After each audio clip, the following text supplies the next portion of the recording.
Hello everyone, welcome to the channel physics with Sarang. तो आज हम शुरू करेंगे एक new topic electric potential energy, जो कि बोर्ड एग्जाम्स में काफ़ी इंपॉर्टेंट है, जिसके न्यूमेरिकल क्वेश्चंस प्लस डेरिवेशन पूछा जाता है। तो आज के लेक्चर में हम शुरुआत करेंगे टू चार्ज सिस्टम से, जहां पर हम पोटेंशियल एनर्जी निकालेंगे इन दोनों चार्जेस के सिस्टम की। तो इलेक्ट्रिक पोटेंशियल एनर्जी वैसे होता क्या है? तो ये वो एनर्जी होती है जो चार्जेस के पोजीशन के कारण जो पोजेस होती है, जो एनर्जी, वो इलेक्ट्रिक पोटेंशियल एनर्जी कहती है।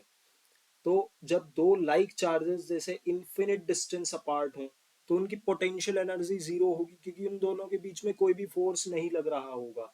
कोई वर्क डन नहीं, हमें कोई भी वर्क नहीं करना पड़ेगा उन दोनों को अपनी अपनी पोजीशंस पे रखने के लिए, क्योंकि वो इतनी दूर है, इन्फिनिट इन्फिनिट पे है, कोई फोर्स उनके बीच में नहीं लग रहा। तो वो अपनी पोजीशन पर सेटल डाउन रहेंगी विदाउट एनी वर्क। लेकिन जब हम उन दो चार्जेस को पास में लेके आएंगे, क्लोजर टू ईच अदर, तब हमें वर्क करना पड़ेगा उनके एक दूसरे के ऊपर लगाए गए फोर्स के अगेंस्ट, क्योंकि फोर्स ऑफ रिपल्शन होगा उनके बीच में, है ना। तो इलेक्ट्रोस्टैटिक फोर्स हम जानते हैं कंजर्वेटिव फोर्स होता है। तो जो वर्क हम करेंगे दो चार्जेस को करीब लाने के लिए, वो जो वर्क जो होगा वो स्टोर हो जाएगा दोनों चार्जेस के सिस्टम की पोटेंशियल एनर्जी की तरह। तो अगर आपको डिफाइन करना हो कि इलेक्ट्रिक पोटेंशियल एनर्जी क्या होती है, तो किसी भी सिस्टम की इलेक्ट्रिक पोटेंशियल एनर्जी हम डिफाइन कर सकते हैं as the amount of work done in assembling the charges at their locations by bringing them from infinity, यानी कि इन्फिनिटी से उनकी रेस्पेक्टिव पोजीशंस पर लाने के लिए जो हमें वर्क करना पड़ा है, वो जो स्टोर होगा वो इलेक्ट्रिक पोटेंशियल एनर्जी की फॉर्म में स्टोर होगा। तो ये डेफिनेशन आपको समझ में आनी चाहिए, और ये डेफिनेशन एज इट इज पूछी भी जाती है आपके एग्जाम्स में। तो अगर हम अब डिराइव करना चाहें कि इलेक्ट्रिक पोटेंशियल एनर्जी इन दो चार्जेस, लाइक ये दोनों चार्जेस, इन दोनों चार्जेस के कारण क्या इलेक्ट्रिक पोटेंशियल एनर्जी होगी, तो वो हम बहुत आसानी से कैलकुलेट कर सकते हैं। तो हम देखिए क्या करेंगे। हमने दो पॉइंट्स लिए हैं P1 एंड P2, और दो चार्जेस लिए हैं Q1 एंड Q2। तो हम जानते हैं कि जो पहला चार्ज होगा, मान लीजिए दोनों इन्फिनिटी पे रखे हैं, Q1 भी Q2 भी।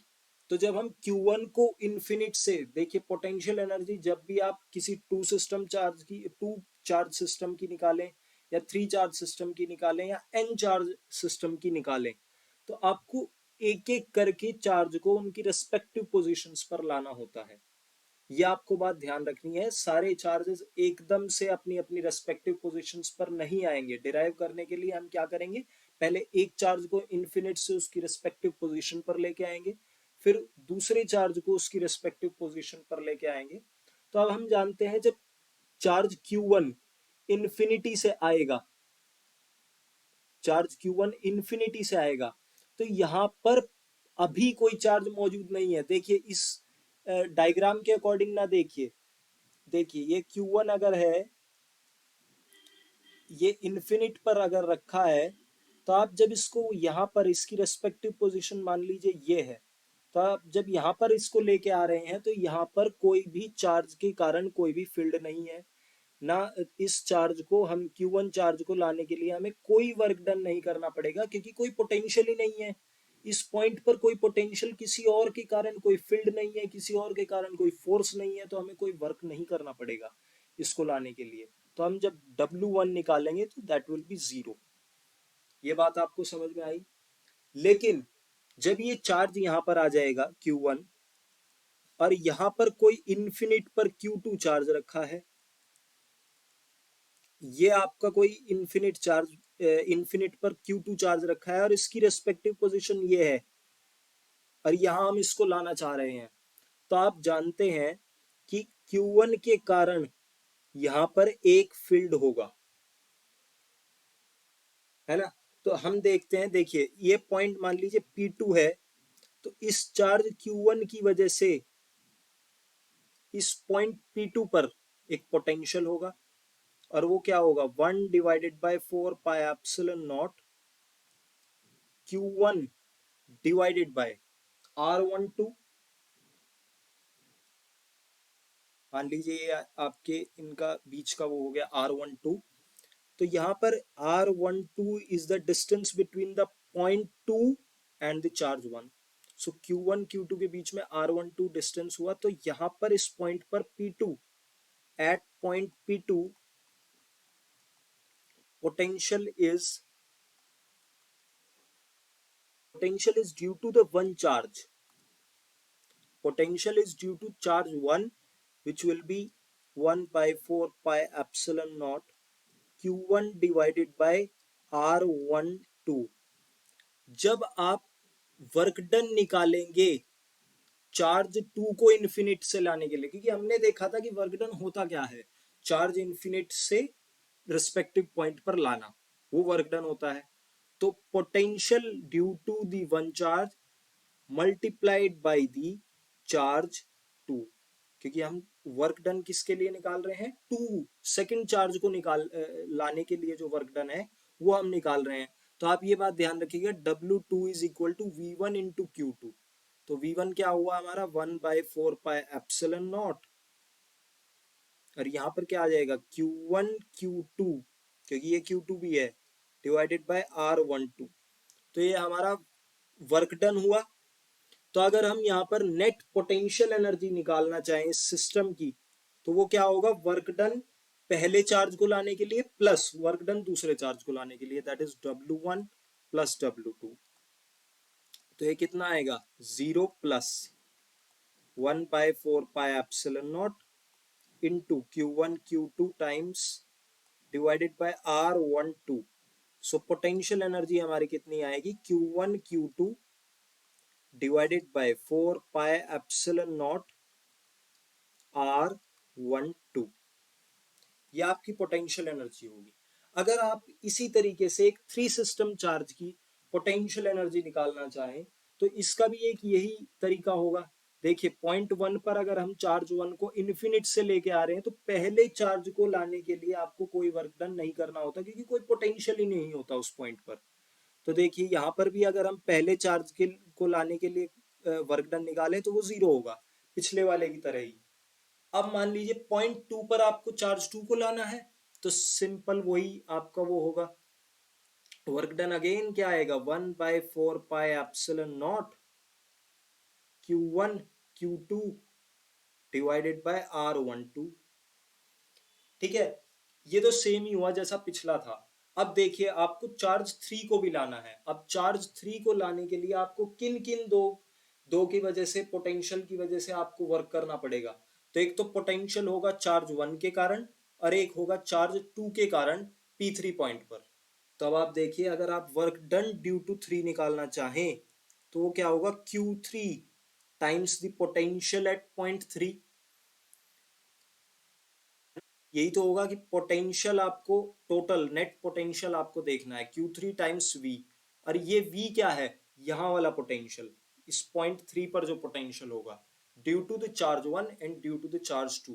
तो Q3 टाइम्स पोटेंशियल 1, चार्ज 1 की वजह से कितना होगा 1 divided by 4 pi epsilon not Q1 divided by R12, sorry R13 होगा, क्योंकि देखिए 1 और 3 के बीच में ये R13 है, plus 1 divided by 4 pi epsilon naught times charge 2 divided by R23। देखिए यहाँ पर R23 है। तो अब हम अगर नेट पोटेंशियल एनर्जी निकालना चाहें, तो वो क्या होगा work done due to 1 plus work done due to 2 plus work done due to 3। तो नेट पोटेंशियल एनर्जी क्या आएगी 1 divided by 4 pi epsilon naught हो जाएगा कॉमन, और यहां पर देखिए Q1 Q2 divided by R12 plus Q1 Q3 divided by R13 plus Q2 Q3 divided by R23। ये आपकी पोटेंशियल एनर्जी हो जाएगी। और अगर आप इसी तरीके से एक n पॉइंट चार्जेस के सिस्टम की पोटेंशियल एनर्जी निकालना चाहें तो उसके लिए क्या फॉर्मूला होगा वो आप देख सकते हैं। यहां से आप एक पैटर्न समझ रहे हैं, Q1 Q2 divided by R12, Q1 Q3 divided by R13, Q2 Q3 divided by R23। तो आप एक पैटर्न यहां से समझ रहे होंगे कि 1/4 पाई epsilon not summation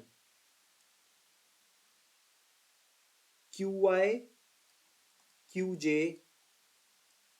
divided by RIJ। ये आप समझ रहे हैं, देखिए Q1 Q2 divided by R12, तो QI QJ divided by RIJ। लेकिन आपको यहां पर एक चीज देखनी है कि देखिए डबल समेशन होगा एक तो यहां पर, तो हमारा एक थोड़ा सा फॉर्मूले में चेंज होगा,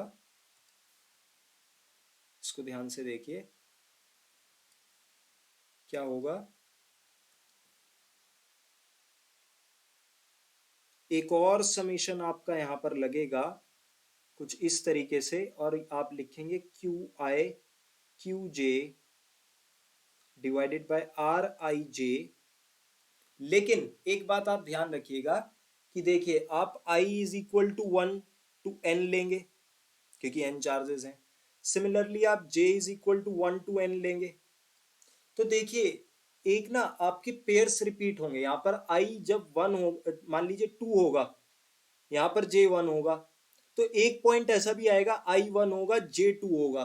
तो ये देखिए आप डबल समेशन हो रहा है यहाँ पर, समझ रहे हैं, डबल समेशन होगा यहाँ पर। तो उसकी वजह से हमें एक फैक्टर यहाँ पर लगाना होगा 1/2 का। इस बात को आप समझिए, क्योंकि आई जब आपका 2 होगा J1 होगा, लेकिन एक केस ऐसा भी आएगा जहां पर I1 होगा J2 होगा, लेकिन बात तो एक ही है Q1 Q2 या फिर Q2 Q1 या R12 या R21, बात तो एक ही है। तो वो एक डबल समेशन हो रहा है, तो उसके लिए हम यहाँ पर एक 1/2 का फैक्टर लगा देते हैं, जिससे वो एक डबल समेशन वाला जो फैक्टर है वो डिक्रीज हो जाए। अब आप समझिए कि अगर आप एक एक्सटर्नल फील्ड में मौजूद हैं और वहां पर आपको टू चार्ज सिस्टम आपको किसी पर्टिकुलर पोजीशन पर बैठाना है, तो आपका क्या पोटेंशियल एनर्जी वहां पर होगा। तो यहां पर एक डिफरेंस आएगा, आप देखिएगा वो डिफरेंस क्या होगा। तो हम जानते हैं कि देखिए ये एक पहले से वहां पर इलेक्ट्रिक फील्ड का सोर्स मौजूद है, तो यानी कि अब पहले चार्ज को लाने के लिए वर्क डन जीरो नहीं होगा, क्योंकि आपको इस सोर्स की फील्ड के कारण बनने वाला पोटेंशियल P1 पर जो पोटेंशियल होगा उसके अगेंस्ट वर्क डन करना पड़ेगा, क्योंकि सोर्स यहां पर पहले से मौजूद है। तो देखिए अगर आप इनकी ओरिजिन मान लीजिए, ओरिजिन कोई आपका ओरिजिन के रेस्पेक्ट में अगर आप इनका वो माने कि इस Q1 चार्ज का या इस पॉइंट P1 का जो पोजीशन वेक्टर है वो R1 है, इस सोर्स और ओरिजिन के रेस्पेक्ट में, ये बात आप ध्यान रखिएगा, ये सोर्स प्लस ओरिजिन के रेस्पेक्ट में, और ये मान लीजिए R2 है, ठीक है, ये इनके पोजीशन वेक्टर्स हैं, ठीक है। तो यहां पर आप जब पोटेंशियल निकालेंगे तो पोटेंशियल क्या होगा VR1, और यहां पर पोटेंशियल क्या होगा इस पॉइंट पर VR2, ठीक है। क्योंकि हम देख रहे हैं ये इनकी पोजीशन वेक्टर्स की वजह से, यहाँ पोजीशन वेक्टर है तो इन पर्टिकुलर पोजीशन वेक्टर्स पर क्या पोटेंशियल होगा वो हम देख रहे हैं। और इनके बीच में क्या डिफरेंस होगा, दैट इज इनके बीच में क्या डिस्टेंस होगा, वो होगा R12, क्योंकि हमने R1 R2 दो पोजीशन वेक्टर्स लिए हैं, उनके R1 माइनस R2 क्या होता है, हम किससे शो करते हैं, R12 से शो करते हैं, है ना। तो अब देखिए आप चार्ज 1 को इन्फिनिट से ला रहे हैं, P1 पॉइंट पर पहले से पोटेंशियल है VR1, तो यहाँ पर सिंपल सा वर्क डन क्या हो जाएगा चार्ज 1 को लाने के लिए, Q1 टाइम्स VR1, है ना। सिमिलरली चार्ज 2 को लाने के लिए भी charge to multiply by VR2। ये बात आपको समझ में आई, VR2। लेकिन यहां पर एक एक्स्ट्रा फैक्टर जुड़ेगा। वो क्या जुड़ेगा कि जब आप चार्ज टू को लाएंगे, इस चार्ज टू को लाएंगे, तो इसको दो फील्ड्स के कारण या दो पोटेंशियल्स के कारण आपको रिपल्शन होगा और उसके अगेंस्ट आपको वर्क डन करना पड़ेगा। ठीक है, ये बात आप समझिए। तो इस चार्ज टू को लाने के लिए आपको दो फोर्सेस के अगेंस्ट काम करना होगा, दैट इज एक तो सोर्स के कारण और एक चार्ज वन वहां पर आ चुका है, उस चार्ज वन के भी अगेंस्ट आपको काम करना पड़ेगा। वो वर्क डन किस तरीके से स्टोर्ड होगा, सिमिलरली वही क्वेश्चन जो अब आप पीछे पढ़ के आए हैं वही यहाँ पर अप्लाई हो जाएगा। ये बात आप समझ गए होंगे कि Q1 multiply by the potential at the point, देखिए Q2 multiply by the potential at point two due to charge one. ठीक है, तो अब अगर आप नेट पोटेंशियल एनर्जी यहां पर निकालना चाहें तो वो क्या होगी, work done one plus work done two is equals to Q1 VR1 plus Q2 VR2 plus Q1 Q2 divided by 4 pi epsilon naught times R12। तो आप देख रहे हैं, ये बात आपको समझ में आनी चाहिए। तो ये हमारी आज की वीडियो में था टॉपिक। नेक्स्ट वीडियो में हम क्या करेंगे, पोटेंशियल एनर्जी एक डाइपोल की निकालेंगे एक यूनिफॉर्म इलेक्ट्रिक फील्ड में, और एनसीईआरटी के दो एग्जाम्पल्स हम करेंगे जो बोर्ड एग्जाम्स में भी पूछे गए हैं। तो आज की वीडियो में इतना ही। अगर आपको वीडियो पसंद आई हो तो वीडियो को लाइक करें, चैनल को सब्सक्राइब करें, और अगर आपको कोई भी इस वीडियो से रिलेटेड डाउट हो तो आप कमेंट बॉक्स में पूछ सकते हैं, मैं उसका जल्द से जल्द रिप्लाई करूंगा।